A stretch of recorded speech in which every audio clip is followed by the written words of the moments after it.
This is a Flushing Main Street bound 7 local train. The next stop is 103rd Street, Corona Plaza.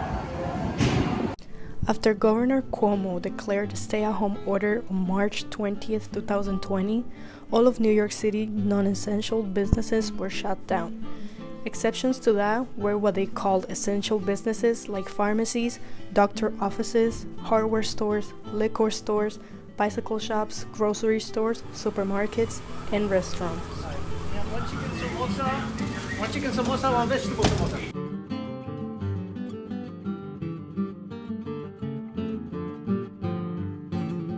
So we have a vegetable samosa and a chicken samosa that we just got. Our first samosas of the quarantine. So KABAB, ITADDI gardens, and a lot of the Indian, Pakistani, Bangladeshi places are open now that it's Ramadan. So they wanted to be open for the community, so they opened this week. After that, instructions on how to implement the shutdown started trickling down, including how to run your restaurant. Eventually, that meant that they could stay open at first. As long as they enforced social distancing, their capacity was reduced to half. They could have open tables by keeping distance between customers. Eventually, they limited the service to takeout and delivery only, which still stands today. Just finished talking to Ismail. He's open, he's fully stocked. He was told by the people he get his meat from that he should stock up this week because next week it might be a little more difficult. So he decided to fully stock his shelves. Business was pretty good last week. He's been open for a week. When he first reopened, business was pretty good. He was selling quite well. It slowed down a little bit. He thinks it's because it's the end of the month.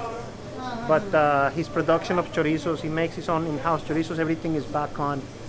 So he has the different chorizos again and the cheeses and all that. He has added vegetables.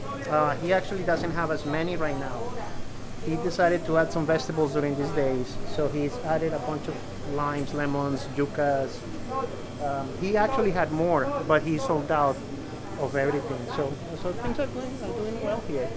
And he has this little shield and he has his empanadas, which is really amazing.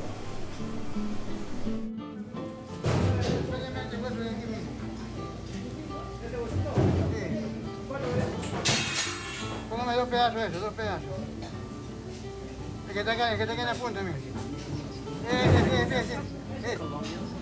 ¿Cuánto está ahí? Restaurants started either adapting to that or slowly shutting down completely. That as a result of different factors, from chain line supplies faltering to their desire to protect their staff. Restaurants, markets, and street vendors are now open following protocols to protect their staff and their customers. No more than a certain amount of people are allowed inside. There are shields around the counters. People can opt for contact-free pickup or delivery. So we are at La Espiga, one of our most popular stops on the walk. They're reopened. They have built a little plexiglass shield, which is fantastic. Of course, only to go, so the tables are closed. And I ordered a couple of tacos for us to have for lunch. They have a little free area where they're putting food for people that can't afford food right now. And so he has some bagels for breakfast this morning, and they're gonna put a few things later, which is fantastic. So I'll have a little free section for people to get some food. I ordered 2 tacos. I got handmade tortillas, and then I got carnitas, which is this one right here, slow braised pork, and al pastor, the pork done with pineapple onions on the spindle. They look fantastic. And lime, of course. And then, oh, hold on, I feel something else here. Salsa verde, bean salsa. So La Espiga's in full swing. They're doing the homemade tortillas. We can get tortillas, we can get tacos, we can get the full menu. They're hoping that for the weekend they'll have the barbacoa like we always get on our walking tours. So things are looking good. NIXTAMAL Tortilleria, so it is open. They've been open the whole time, so they've been supplying the the community with freshly made tortillas. They also have roasted chicken.